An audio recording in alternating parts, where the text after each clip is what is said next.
Welcome to the Actual Fluency Podcast with Chris Broholm. This show will inspire, motivate, and teach you how to learn foreign languages the best way. On this show, you'll hear incredible stories from amazing language learners who've learned 5 to 10, even 30 plus languages, as well as industry experts who help shape modern language learning through innovation and research. As we dive into language learning methods, techniques, and apps, you'll quickly discover what works and what doesn't. This is the Actual Fluency Podcast, and this is Chris Broholm. Hello, everyone, and welcome to this Actual Fluency Podcast episode. This is 174, and today I'm joined by Peter Strang, who is one of the people who emailed me lately to say that he had a great story to tell about language learning and learning a language. And in that same breath, I'd like to invite everyone who's listening to, email me with your language learning story. And if you're up for it, come and join me on the podcast to talk about your experiences. It can be any kind of language learning related story. It can be any kind of experience. Typically, the kind of topics that we go over is, how did you get into language learning, and what kind of special experiences have you experienced because of your language skills. And that can be anything. That could be like, someone like Benny Lewis, creating a massive blog and following over his language learning and learning like 8 languages in a couple of years. And it could be someone like Richard Simcott, who's learned 30 languages. But it's not really about the number necessarily. It can also be like one particular experience, like someone going to China and learning Chinese. Their only other language other than English, but that experience in and of itself is extremely interesting, at least to me. I really like it when people use the language that they learned to kind of really get unusual experiences and changes the trajectory of their life. So this is one of those stories we've got today. We've got Peter from the UK, and he's going to tell his story about how he became an English teacher in Russia, in a sort of a rural part of Russia, and the way he dealt with settling in, assimilating to the local culture, learning the language, of course, and going from, a little sabbatical, a little year abroad to actually living there full-time. And today he is married with kids there, so fully settled down, fully integrated into the Russian culture. So I get to ask him a lot of questions about that, getting to fit in, and how it was kind of difficult in the beginning for him being at a school where there was only, 1 or 2 English speakers in the staff. So enjoy this episode with Peter Strang about moving to Russia and learning Russian, and I'll see you in the next one. If you want to try a language learning app that focuses on speaking the most important parts of language without boggling you down in grammar, then give Optilingo a try. It's this show's sponsor, so you can go to optilingo.com to get a free lesson today. All right, we're back with the Actual Fluency Podcast, and today's episode has been kind of a long time coming, and I think it was the end of January when I first heard from you, Peter, today. So this has been a long time coming. This is the end of April as we're recording this. But I can't wait to get into more information about your story. And anyone out there who has like multilingual story or a way they use languages to better their lives or find new opportunities abroad, please do send them in. Actualfluency.com, there's a contact link. And that's where I heard of you, Peter, and you talked about your story. So for the listeners, can you just give us a little introduction to who you are and why you first found that interest in foreign languages? Yeah, thanks for inviting me on the show, Chris. And just a little about me. So I'll go way back to the start. And I was studying at University of Glasgow in Scotland. That's where I'm from. And I was studying English. I was also studying English literature, that is, and classics. Classics, it's the study of Greek and Roman civilization. As part of that course, we were told, you need to go to Greece, you need to go to Italy, you need to go see some of these monuments, museums, and so on. The university very kindly gave us a bit of money towards that. So me and a few course mates, we got together and we went to Greece, then to Italy. And in Italy, one of my course mates, he was also studying Italian. So in Italy, he became our kind of de facto translator, interpreter. And I could just see that his experience of Italy was much deeper and much more enjoyable than my own, because he was speaking Italian with everyone, organising everything, with tour guides, in the restaurant, with random people we met here and there. I could only rely on a little bit of Italian, please, thank you, hello, goodbye. And that's really what kind of inspired me to get into languages. I just wanted to be like him. I wanted to have that experience in a foreign country where I could get on with everyone and do everything. I wouldn't need to rely on either A, bad Italian, basic Italian, or B, someone just doing it for me. Mm-hmm. So that's what really was the spark for becoming interested in languages. What happened after I finished university? For a year after university, I just worked. I was trying to find something to do with life.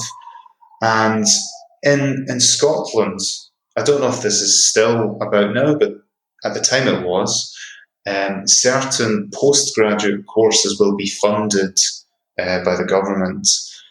Usually it's a list of kind of, postgraduate courses that, the government wants people to learn. For example, nursing, some stuff about IT, useful things for the state. One of them there was Russian language. And I thought, well, there's a language, it's funded, why not?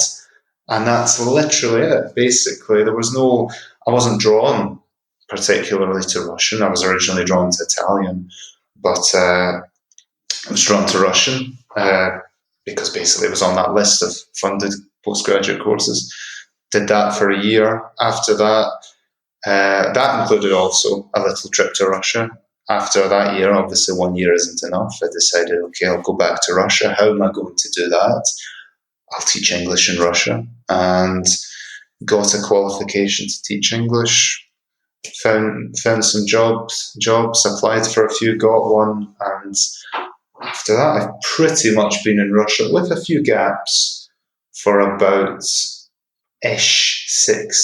years, maybe 5-6 years, but with some gaps obviously between jobs and so on when I was back in the UK. Sure.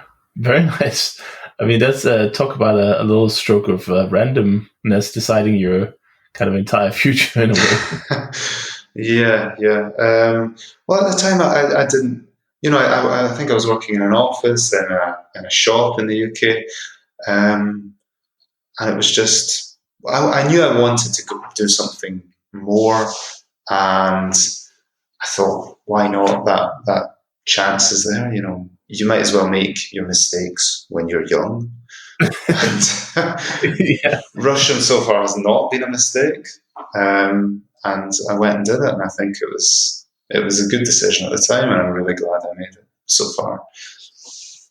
Yeah, and we'll get into a little bit later in your story as well to hear how it went. But I think they're looking for Russians to recruit you for the Secret Service or something, because when I looked at language careers in Denmark, they were always looking for people who spoke Russian or Arabic.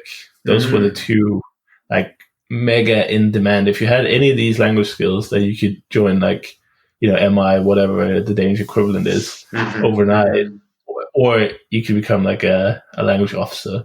So maybe that's just some kind of secret test that they're actually meaning to recruit you to some underground government facility, but you somehow got through the cracks. Yeah, perhaps. I'm not sure if I would have made the best intelligence officer, but I'm still waiting on the call anyway. Maybe they saw the test results or something, and they're like, okay, we'll skip that. Yeah. I don't know. But yeah, so tell us about like the kind of the language learning aspects. Obviously, Russian, very tricky language for English speakers to learn.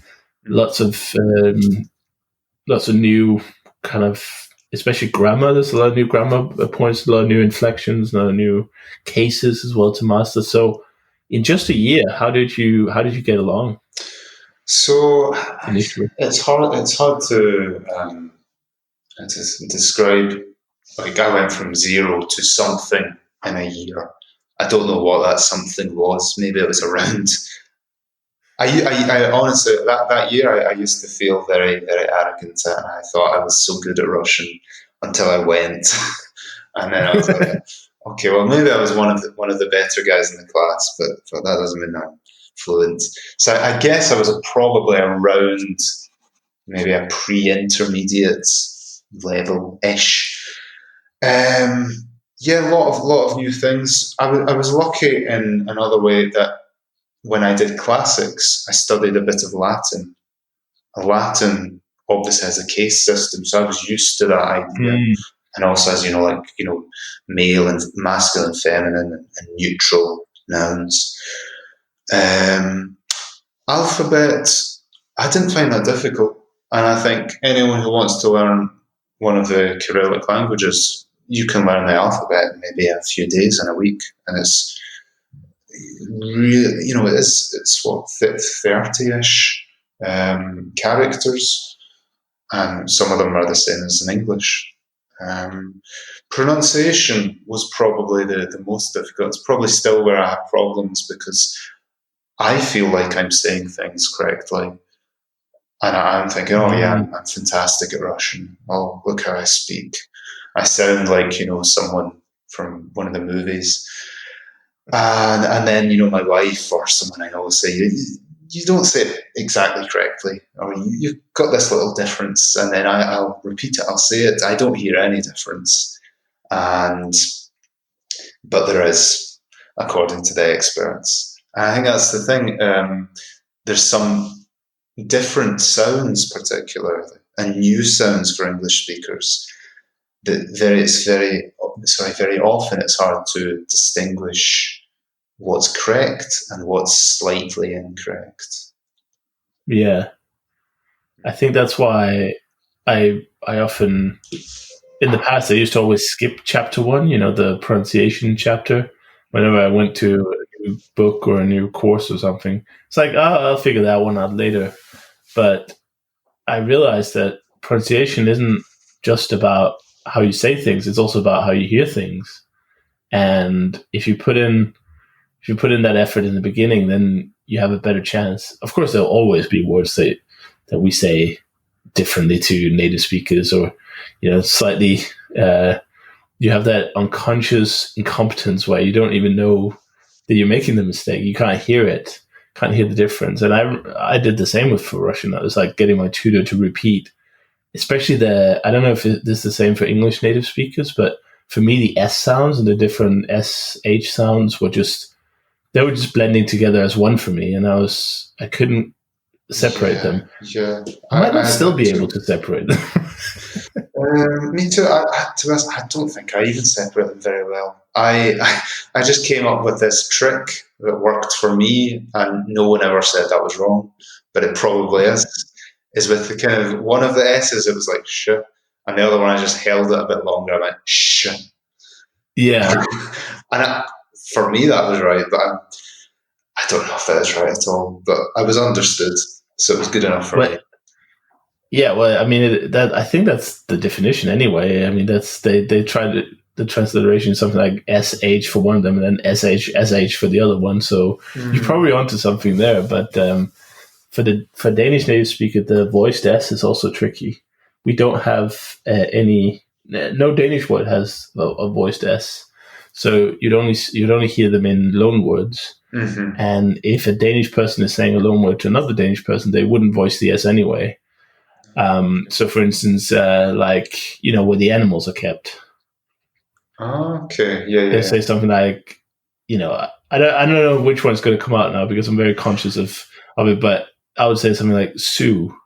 Yeah, that's not quiet voice as far as I can hear anyway. Oh, yeah.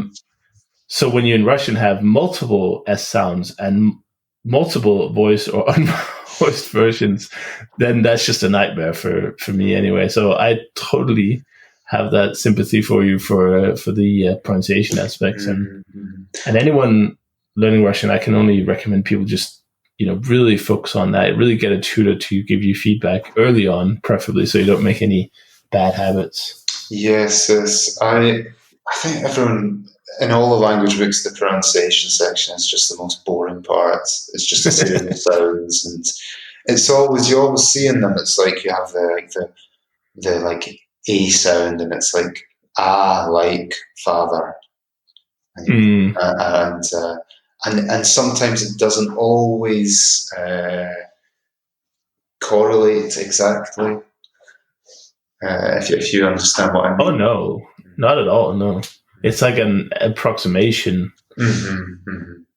And I remember Gabriel Weiner's book Fluent Forever. It stuck with me for so long, but he was like basically going on a rant against text-based pronunciation advice. Where they would say something like, bonjour would be bonjour, if you had to actually read it out the text. So he went on this massive rant about that, and I don't think it's very productive to learn pronunciation from text anyway. Something like assimil is a big. They do this a lot, where instead of, they sort of approximate what it would sound like, and I just get more confused than ever, because it's like reading a whole new language when you just read the sounds of the language you're learning. Like, you need the audio. That's the only thing. It's the only way you can learn it, I feel like. Yeah. And I know as a teacher myself, I actually don't really like teaching pronunciation. And when I do, it's always in like a small slot. And usually what I'll do is, okay, we'll look at a few sounds, but it's more productive, I find, to actually use those sounds in a sentence that you might say. Yeah. Rather than just learning a series of disconnected sounds. Yeah. I think that's a context for me has always been king. Whenever I learned out of context, it was always just, I learned individual words, but I couldn't really speak with them. So what was the point? Like, you're not going to a spelling bee. At least I don't think so. So, just being able to recite words and for me, it was just a waste of time, really. But a lot of people do that because they get hooked on apps like Memrise or Anki or similar apps where you just learn like a bunch of words and there's no connection, no context. And that goes for pronunciation too, I feel like. So moving on with what's that? Oh, I just wanted to say about Memrise, I'm a lapsed Memrise user.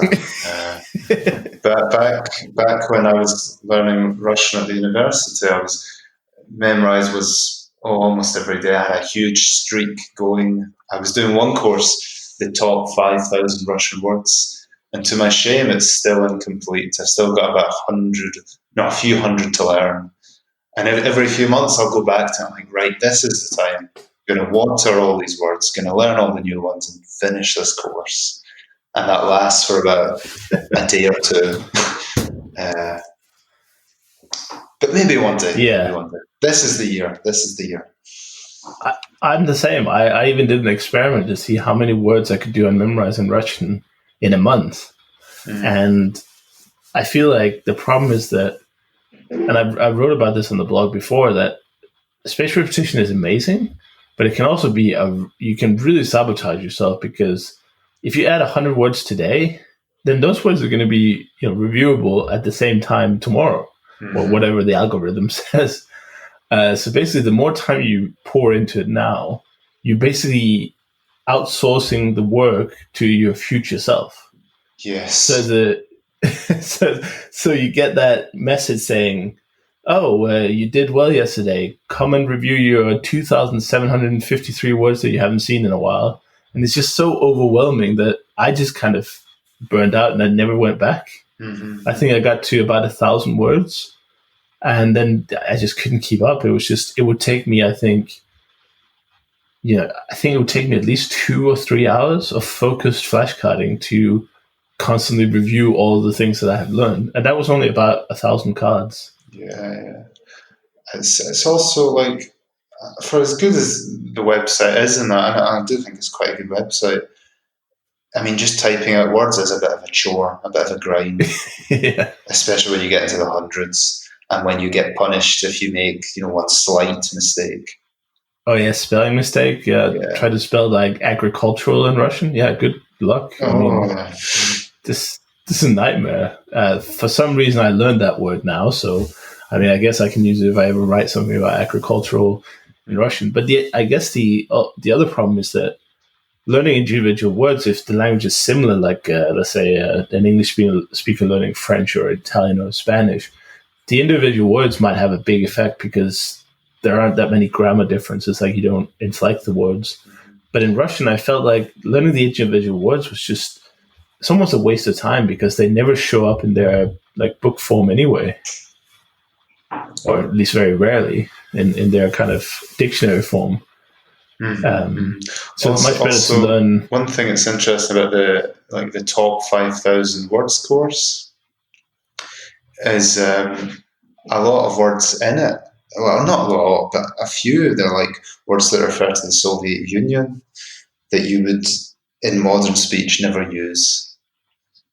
So like a few words like referring to like political committees and certain concepts, or even words maybe like comrade. It is used, but not so often, and you don't just go down the street and say, "Hey, comrade." Right. So even though in this kind of top 5,000 words or so, I think you could go a long time in Russia without needing these words specifically. Yeah, and also just not to make this entire episode about the downsides of flashcards, but if you have 5,000 words, then the 3,000 of them are going to be words you use like once a week or less. So you get the 2,000 words will give you like 95% coverage of the language. So you're really spending. Yeah, you're probably spending longer because the last 3,000 are probably longer words. They're probably more complicated. So you're spending a ridiculous amount of time on words that you may or may not use like once a week or less. And like some of the words that I learned was, like I said, agricultural. Like I don't remember ever using agricultural in English, except to explain that I was learning the word for it in Russian. So, This is the Actual Fluency Podcast with Chris Broholm. Make sure to join the Actual Fluency email club by going to actualfluency.com/join. We'll be right back after these messages.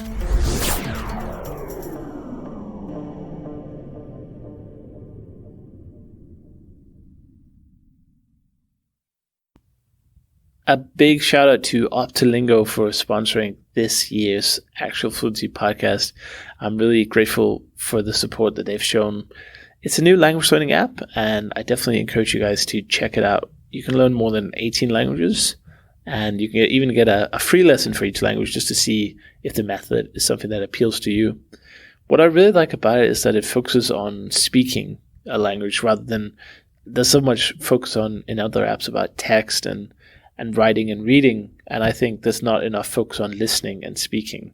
So this is what Optilingo does, and the creator John T kind of stumbled upon it by complete accident when he was trying to learn his heritage language of Circassian, language that obviously doesn't have a lot of resources, a lot of apps available.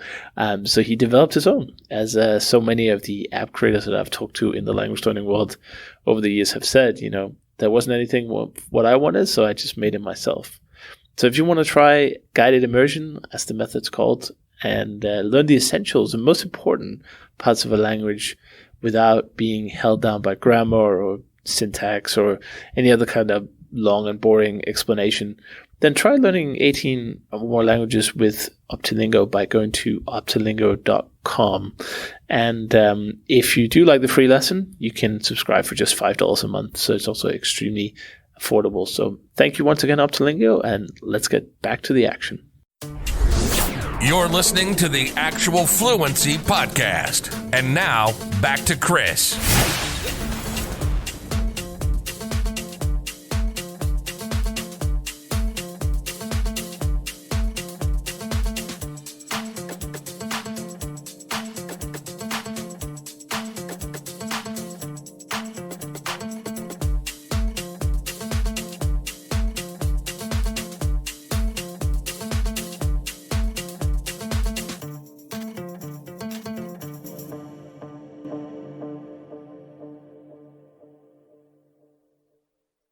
But anyway, yeah, enough about flashcards. But I was curious about your teaching job, because that's one of the things that I mention on the podcast occasionally.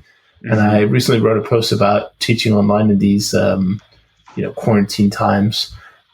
And I think that teaching is a great way for young people, or any age, I guess, to travel. It's a great way to get a job abroad without too many requirements. Can you tell us a little bit about your experience doing the teaching, getting the job? What kind of certificates did you get? How did you look for the job, and so on?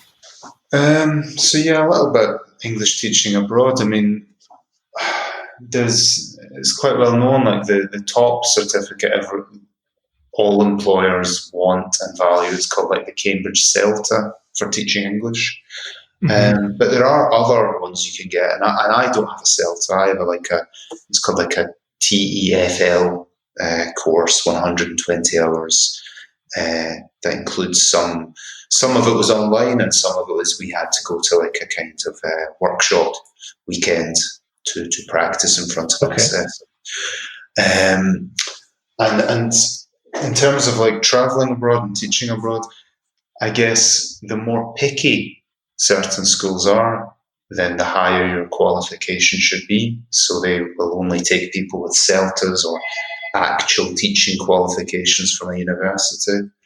But luckily for me, in Russia and for the places I wanted to go, they weren't so picky.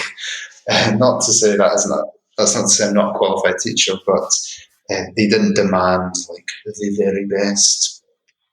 Right. If I felt that I needed a CELTA to get a job or to get more jobs, then I would probably take one. But it is more expensive. It is more time consuming. I think it's like 5 weeks you have to commit to doing this course. And so far it's not hindered me. I've probably not had some replies from certain jobs because I don't have a CELTA, but I've had enough replies when I've applied to get jobs. And what kind of things did you learn? Just give us a little idea of, what does it mean to take one of these certificates? Because obviously you can't. I mean, they take years to train high school teachers, right, or university professors. So what are you learning about teaching in, let's say, I don't know how long those 120 hours take, but let's just take a 5-week course as an example. What kind of things did you learn in that time? So the 120-hour course I did, first of all, you had to learn, or in some cases, relearn English grammar so you could teach it. Because one thing maybe in the UK, in our schools, we don't really learn grammar at the moment. So I went through my whole school years without knowing things like what is the present perfect and what are the conditional sentences in English. It was only when I actually did my TEFL course that I became more aware of these actual concepts and more aware of grammar. And then, apart from that, it's about, I would say a lot of it is classroom management, how to manage a class, how to plan a class, how to set goals for particular lessons and for courses. And to be fair, it's distilled. There's a lot of information in there, but it's kind of distilled into this short course. And that's mainly it. I would say once you've got your certificate, whatever it is, whether it's a TEFL or a CELTA or whatever, you do the real learning when you're actually in the classroom teaching. And the more it's so true. The more experience you have, the better a teacher you'll become. I might not be the best, but I'm definitely much better than when I started out. On the job training, in a way. In a way, well, I think it's the same in any job. You can do as many courses as you want, but you'll probably do as much, if not more, learning when you actually start the job than just looking at the theory. Makes sense. And one thing I always found a little bit interesting or funny in a way is that, when a lot of language schools abroad, I looked it up some time ago, so this might have changed, but one of the requirements they had was that you had to be a native English speaker. And there was a lot of debate about whether that was violating like the human rights or something, because you're essentially racist in a way, but not in an overt way. It's like saying you have to be from the US, yes, which I found really funny because it's like it's the school's prerogative to choose where they pick their teachers from. But anyway, that's not what I was going for. I was thinking about how did they, because Glaswegian Scottish can be a little bit tricky. So did you have to sort of put on an English accent, or what did you do when you go for these? Because I have a few friends from Glasgow, and I'd like to think that my English is pretty good, but I don't always understand what they're on about. So how was your experience like that? So funnily enough, I'm not actually from Glasgow. I'm from a small town in Scotland called Stranraer, where I've got to say the accent is probably even more difficult. But I think when I was at university, I had quite a few friends, foreign friends, and that led you to speak a bit more clearly. Sorry. And then obviously, when I went for interviews, I made damn sure that I spoke clearly and understandably. And then, I guess after this past few years, I've got even better at kind of reducing and hiding my accent to the point where I sound so clear all the time. It's not even I have to make an effort to do it. It's just natural. Right. But I guess I was always lucky. Oh, not lucky. It always came naturally for me to speak quite clearly. If you were to speak to my brothers, for example, you'd think it was like totally different families. But I guess I always spoke quite clearly, and then just my experiences and need of needing to speak clearly to get these jobs meant that I spoke even more clearly. Right. So you just took it as a very active mindset initially when you were doing the training and the interviews and everything, and when you got into the classrooms as well. Yeah. There was still, maybe not so much now, but there were still moments where I would forget and I would speak very fast or speak with my accent, and the students would be like, "What? What are you speaking? What language is that?" That's amazing. I mean, the students must find it hilarious when you get a chance to talk about Scotland and give some examples of the different dialects. If that ever comes up, I don't know if that's part of the syllabus. It's maybe not part of the syllabus, but it's always fun. And one thing I love doing is teaching them a little bit of Scottish slang and some Scottish words. I would say one thing as a Scottish teacher, and this probably goes the same for people from Wales, is you always get referred to as English. So people are always like, what's it like in England? You're English, aren't you? And you have to basically always correct and say, no, right. I'm British and I'm Scottish, but not English. The biggest insult you can give to Scottish people. to in the UK, anyway. To be honest, I'm so used to it now that I'm always shocked and positively, so positive when a foreigner recognises that I'm not English. So when I've been like on holiday to places like Greece or Italy, and they look at my passport or they see where I was born and they say, "Oh, Scottish. And I'm like, how did you know? How did you guess? Fantastic. And just continuing on with your story a little bit. So obviously you've been in Russia for, you said, 5 or 6 years now. You still teaching? You continued that career? Yeah. At the moment, I mainly moved online, which I guess is, for a lot of reasons, it's much more convenient, and you can find students everywhere. But yeah, I've basically been teaching all of that time. A slight leading question. So, what kept you in Russia for so long? Tell us about the transition from going for a quick semester or a quick year of kind of immersion and academic sense to now having lived there for 5-6 years. Yeah. The unplanned adventure goes on.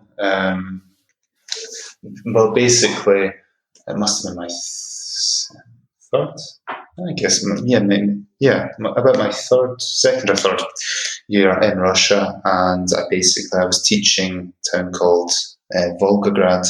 That's where I met my wife, and she's obviously Russian, and I suppose being married to her is the main reason I've stayed so far.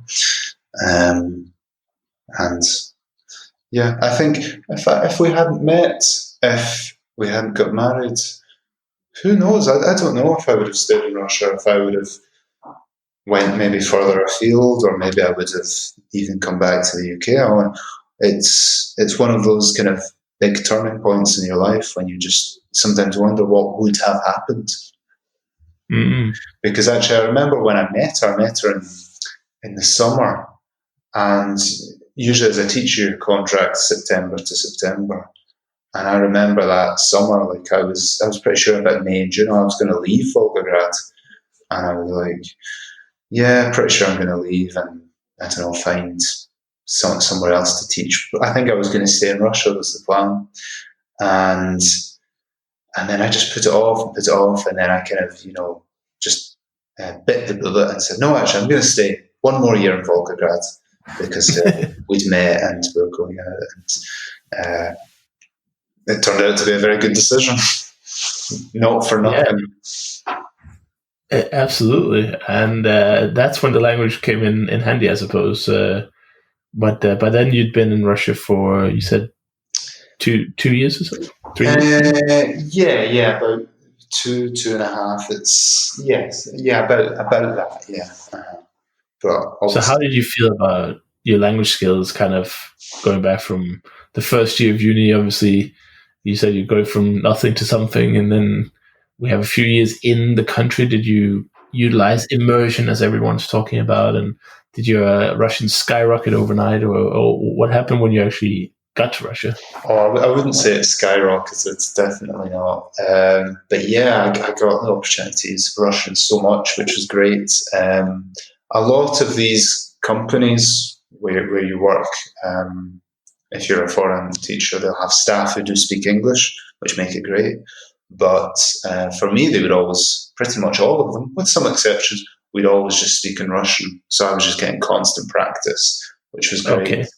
Okay. Even got to the point where one of the managers where I worked, she said, Peter, don't speak Russian here, because then the children will know that you speak Russian and they won't speak English in the classes. That advice I just did not take. I thought it was quite good to show students that I'd learned their language, and that if it was like, if I can learn your language, you can learn mine. That's a kind of example.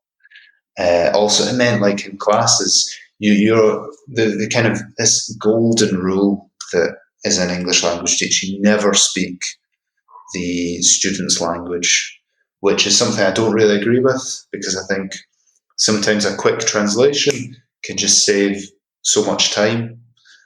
Like imagine. Where does that come from? Is that in the certificates, or where did you?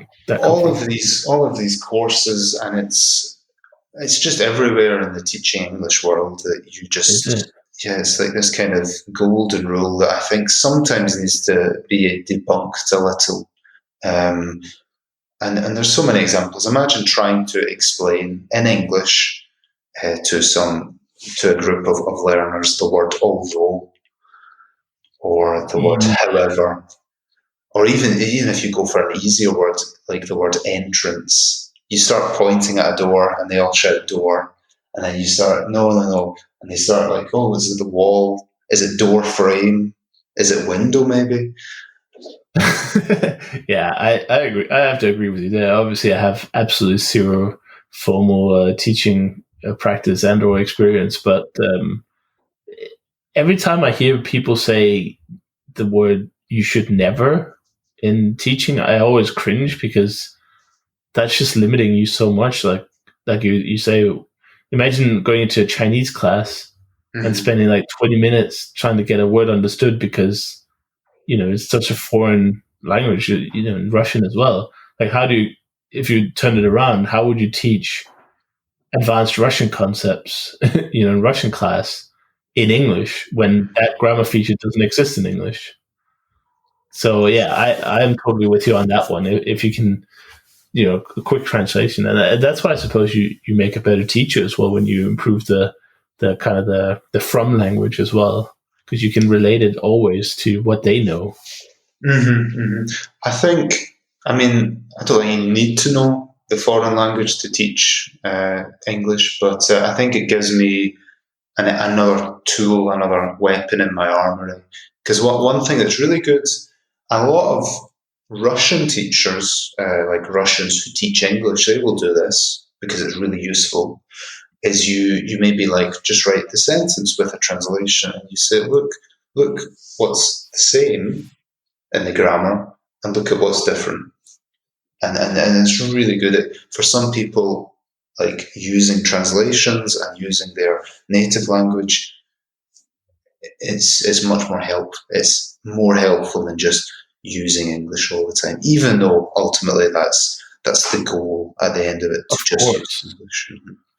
But it's you want to have conversations in English, and you want to have as much input and output in English. But like you say, if you can save a lot of time by just giving one word translation or a concept, what I find is really fascinating, and this happens a lot if you go to one of the conferences with a lot of amazing language learners around, you'll hear them say something that every time you say something, they'll say, oh, that's like Swahili, that they do that as well.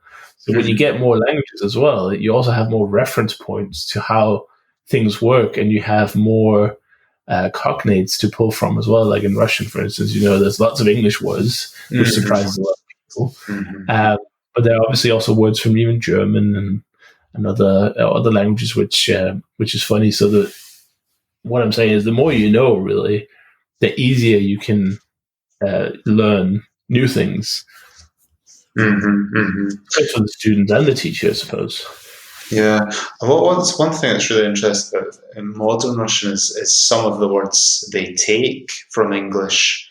Like obviously they take a lot of words connected to technology, like internet, Wi-Fi, as every language does. But there's a lot of words, especially among young people, that they take from computer games. So, for example, the English word cheat and cheater, they kind of turn it into a Russian word. They call it, I forget, my son, he says it sometimes, like cheaterski or pachitka. It means like, playing a game and cheating or doing something sneakily. And then they also take the word easy, and they have this phrase like deal it na easy, do something on easy, like do something on easy level. And it's like to do something really simply, me deal him na easy. Yeah, that's great. It's I think that happens with a lot of languages. I definitely see that in Danish as well. There's a lot of English words that are in, and what frustrates me sometimes is that I don't mind using an English word in another language if there is no equivalent, or if the equivalent is like ancient. You sound like you're reciting Greek scrolls or something. That's fine. But a lot of people in Denmark will replace totally fine Danish words that would have been absolutely perfect to use in the same scenario, similar length, anything else, with English words. So a funny example of that, just to give that, is a lot of people say, "Dear nice," that is nice, which is just, it's mind-boggling in a way, but it also shows the power of English. Of course, all movies, all TV shows, all basically any kind of culture in Denmark is English. I hope Russia has a slightly more resistant culture to kind of draw from. So that whole debate, I've got to say, really, really fascinates me. Like, should we use this English word, or should we use our own words? Because obviously, as a native English speaker, I don't really have a stake in it. But whenever I engage people, students, people from other countries, I always just find it fascinating, the difference in opinion. And I don't really know where I stand on it, but it's interesting.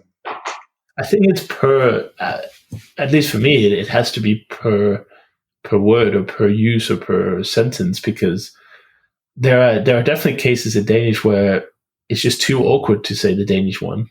So the English one is much easier on the mouth, and the other person will understand you right away. And I think that's why we use words like nice in Danish. I guess the other question is, when does a word become part of the language? You know, when does the word nice go from being an English word to a Danish word? Because obviously at some point all words were loan words. So I'm not quite sure how that works. Maybe I should get some people with a linguistics degree to come on and explain some of those points. But you know, if it's being used all the time and there's no equivalent in your language, then surely it's not a loan word anymore. Then that's just Danish.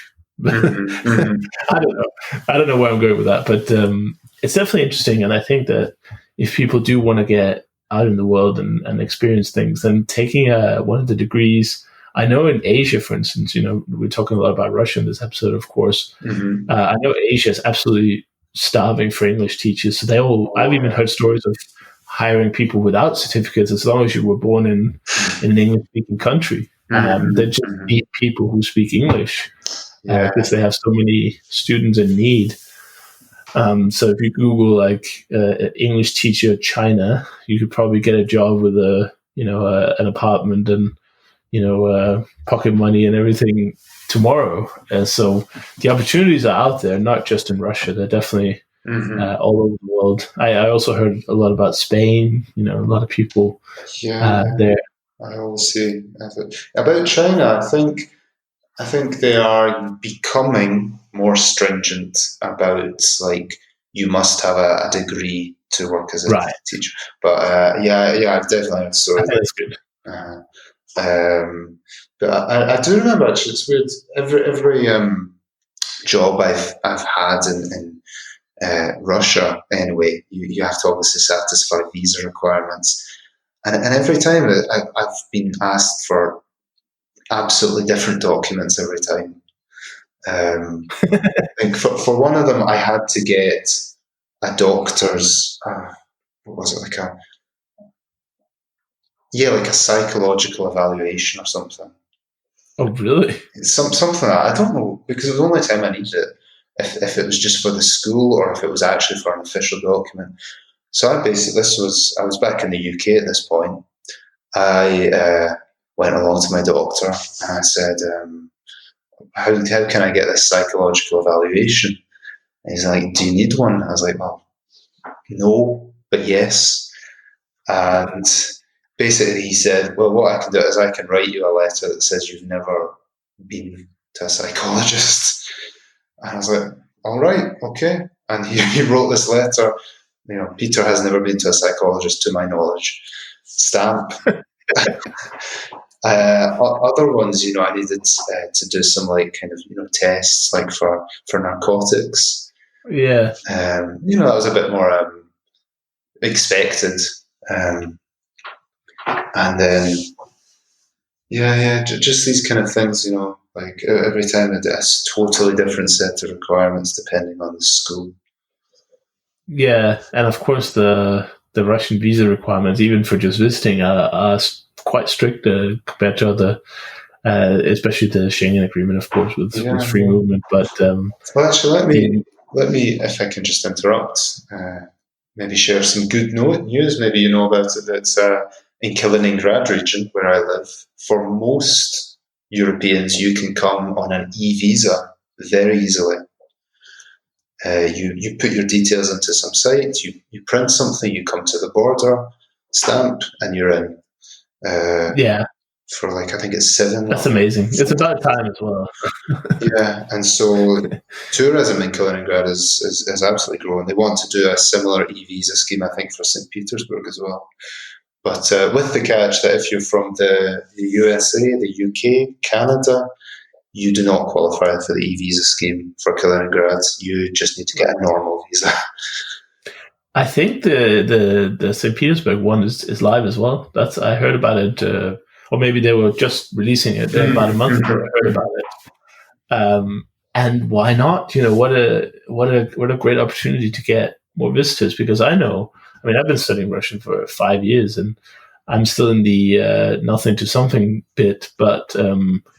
I always thought about going there, but then I saw, okay, you have to pay like £150 for a visa application, and you have to arrange with the hotel to get an invitation, and you know all those papers that were required. Whereas, go to the US, it takes me like 2 minutes to fill out an online form, and that's valid for 2 years, and they don't ask any questions like, "Why are you here?" I'm just on a visit. All right, come on in. So I was looking at that for Russia as well, because it's. Mm-hmm. It's not far either. It's I don't know about the UK, but from Copenhagen, I think St. Petersburg is only about 2 hours or so, 2.5 hours maybe by plane.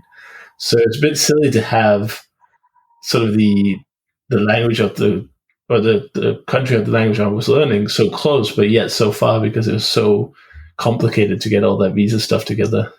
So It's a really good improvement, and I think they're doing the right thing, because obviously tourism is going to boom really and provide a lot of money to local businesses and obviously the government as well with sales tax and other taxes. Yeah, absolutely. I noticed after they introduced the e-visas, the amount of foreign registered cars I could see in Kaliningrad just shot up. Cars from Poland, Germany, Lithuania. It was immediately visible. People just drive over just for a little trip. Yeah, it's actually quite funny, especially at Poland. A lot of people near the border with Kaliningrad, they'll basically drive in, fill up on fuel at the border, which is very much cheaper, and then just drive straight back out.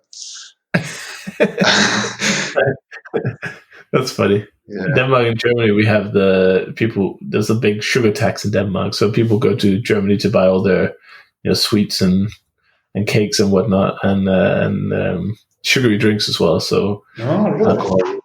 So people will bring the trailer, hook up the trailer to their car and then just drive down to across the border. And just across the border, there are tons of these like border shops where you buy sodas and alcohol and sweets, and even sometimes they have deli meats and all sorts of things. But so I definitely am aware of that.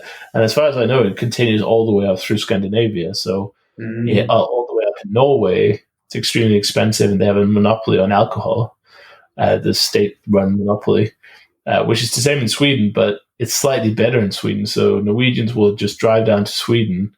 The Swedes will drive down to Denmark, and the Danish people will drive down to Germany. So it's like this knock-on effect.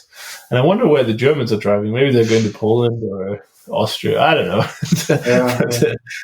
But it's funny to have that kind of border trade. Yeah. In fact, as the Polish come over to Kaliningrad for fuel, lots of people in Kaliningrad, they go to Poland for groceries, because it's weird that it's cheaper, and there's, I think, a much more bigger selection, and you can get much more European goods in Poland. So it's really popular, and I think once all this coronavirus thing started and borders started closing, that's the thing people miss most: going shopping in Poland. That's funny. That's great. Well, hopefully it will open up again sooner. We can all start to live our lives a little bit more. But Yeah. just, I guess the last question I have is, what kind of you're not in Moscow, you're not in St. Petersburg, which are obviously the two big places that people will go, especially if they're looking for teaching jobs. So, what made you kind of seek a way? I don't know if it was a purposeful decision or if it just kind of happened that way, that you went to somewhere else in Russia. So, yeah, I mean, the easy answer to this is just my character. I'm one of those people who always wants to be different, and sometimes that means making my life difficult for myself. And I decided rather, again, I think I was being quite arrogant. I'm not going to Moscow. I'm not going to St. Petersburg. I'm going to go to real Russia. And so the first place I had a job in was a place called Orenburg, which is it's in the Ural mountain, Ural area, kind of, quite near the border with Kazakhstan. Just pretty much, if you think of like Western Russia, it's on the edge of Western and Central Russia, Right. which obviously is quite big. And obviously that's the kind of place where not lots of English speakers, and very few foreigners, if at all. And similar in Volgograd when I was there. I guess because I just wanted the more immersion experience. I really didn't want to, go to like Moscow or St. Petersburg and just hang about with, other people from the UK or the US or other nationalities, and just not build on my Russian, because of course I would probably have had a great time, make lots of friends and so on. But my goal was to learn Russian and improve my Russian. So, I had to make that hard choice of like, well, I'm going to go somewhere where there's less English, and that's the compromise. There's probably less of a entertainment scene there, and it's probably more difficult to meet people, to make friends as a foreigner than if I was in Moscow or St. Petersburg. So it's really that was the main reason. And then the reason me and my wife and my son and our family, we moved to Kaliningrad is one of the reasons. I didn't want to stay in Volgograd for a long time. My wife, she also, it's her hometown, but I think she liked the chance of moving somewhere else. And so Kaliningrad is such an interesting place. It's Russia, but it's Europe. It's also quite small, which I like. I don't like, well, I like big cities, but I don't like having to commute everywhere. And Right. Kaliningrad is the kind of place you can walk all in, and which you wouldn't get in Moscow or St. Petersburg. And again, it was just an interesting place. I've been to St. Petersburg, I've been to Moscow, of course, love them, fantastic cities. But I guess I'm more drawn to the kind of smaller, more interesting, maybe less known about places than just these cosmopolitan, well-known world cities. Was it tricky to like integrate and get to know people? Was that made harder by the fact that you were slightly outside the normal? Yeah. Especially in Orenburg, I was like, in my company, there was some Russian teachers and me. I was the only foreigner. And I remember very, very stupidly at the start, when I started there, the manager, she said, "Oh, Peter, are you going to have some trouble fitting in? Do you want us to organise some events or some, I don't know, like little day trips?" And I just very arrogantly was like, no problem, I'm fine. I'll find my own friends and that. But actually, it was a struggle, and there were so many weekends where I just was so bored and there was nothing to do because I didn't know many people. But I think it just took time, patience, and then obviously being ready to say yes to invitations and make invitations. So I made a big mistake by not accepting that offer. But then I just was like, every invitation, even if it just sounded boring, I was like, yeah, I'll come. Yeah, let's do this. And by the end, I had really busy weekends and really busy free time. I was even learning Chinese, because there was an English teacher who worked in a school, and she said, "Oh, can you come and give like a little talk, a little presentation to our school?" I was like, "Yeah, of course." And we got talking afterwards. She said, "Yeah, actually, I'm a Chinese teacher as well. I have my own Chinese school. Chinese is my passion. Do you want to come?" And I was like, "Yeah, why not?" It's same with like starting to learn Russian. I was like, "Okay, I'll come to Chinese lessons," and did that for half a year. It was really strange when I said, "Oh yeah, how much do I owe you like for the lesson?" She's like, "Nothing. It's free. I wanted you to come." And I mean, unfortunately, the Chinese which I learned has kind of gone. I've not had the chance to use it or build on it. But I met people in the class. We all celebrated Chinese New Year together. It was great, and that was a great way to meet people. And then I met some of my students, some of my adult students started inviting me to like come out and meet their families, go to their houses, hang out. But by the end, I was actually quite sad to leave. But can imagine, yeah. Yeah. But it just did take a bit of patience and a bit more of kind of putting myself out there, which I probably failed to do at the start. But I'm really glad that I stuck it out. Because was the language any part of that, or was it? I mean, everyone, no matter if you're moving to a new English-speaking part of the world, everyone, I'm sure, in the beginning feels a little bit like reserved and a little bit have to try everything. But did it have anything to do with the language itself? Was there a barrier to you kind of being where you wanted to be? Yeah. I think obviously I was lucky. A lot of people I met, or they were just interested and wanted to practice English, so it was a kind of like compromise. I would get a social life, and they would get some English for free. But yeah, there are a lot of kind of sometimes anxiety and just not real anxiety, but the feeling of being anxious to speak and not make a fool of yourself in front of a group where everyone's speaking so fluently, so fast. Yeah.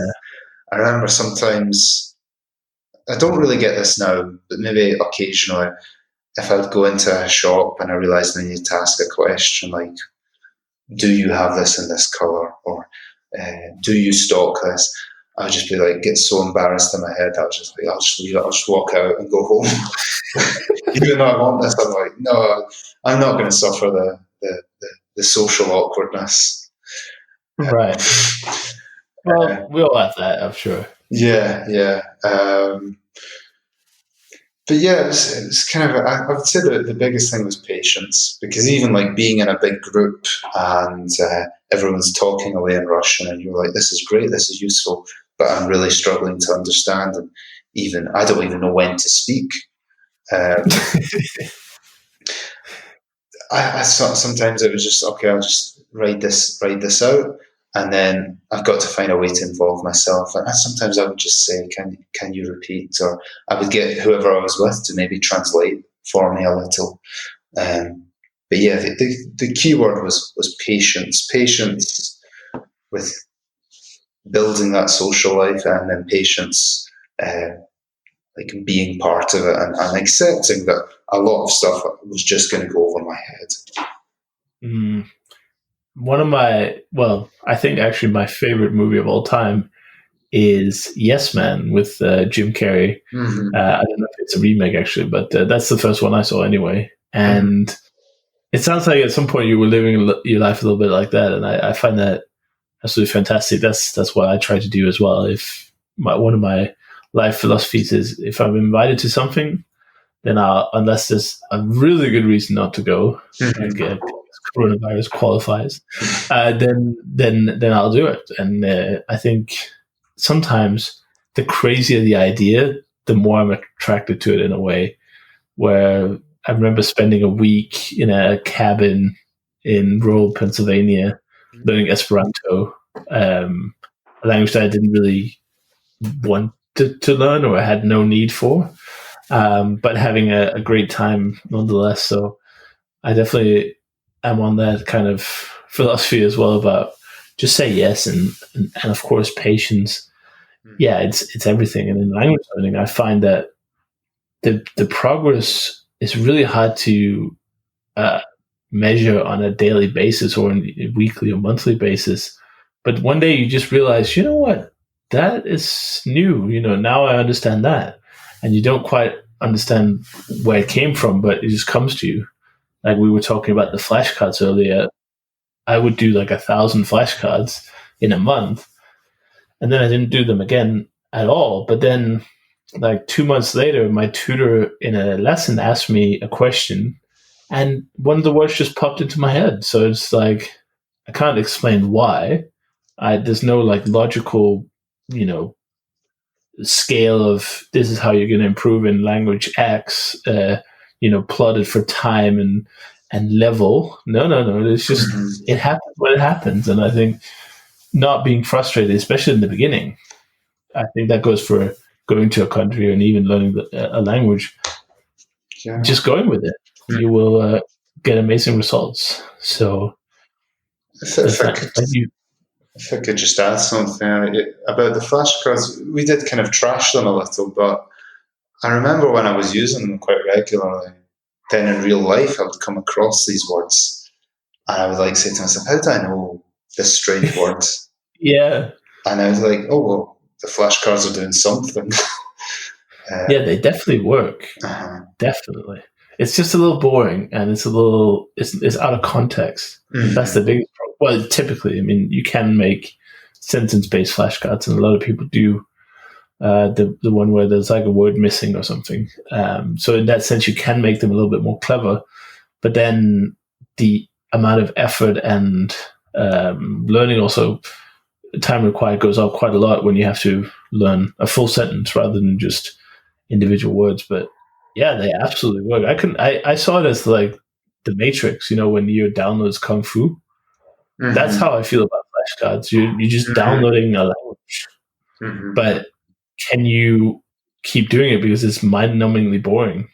At least for me, I'll enjoy it for a while, but then it would just get so boring to review all the time. But if you can stick it out, then flashcards are absolutely amazing. I think it's the fastest way to learn vocabulary for sure. And just one thing about like the time and thing. So many times I've noticed how much I've learned, and it's as you say, really hard to measure. But I'd be like sitting on the bus, and two people were talking, and I wouldn't be even paying attention, and then I would think to myself, God, those people are boring.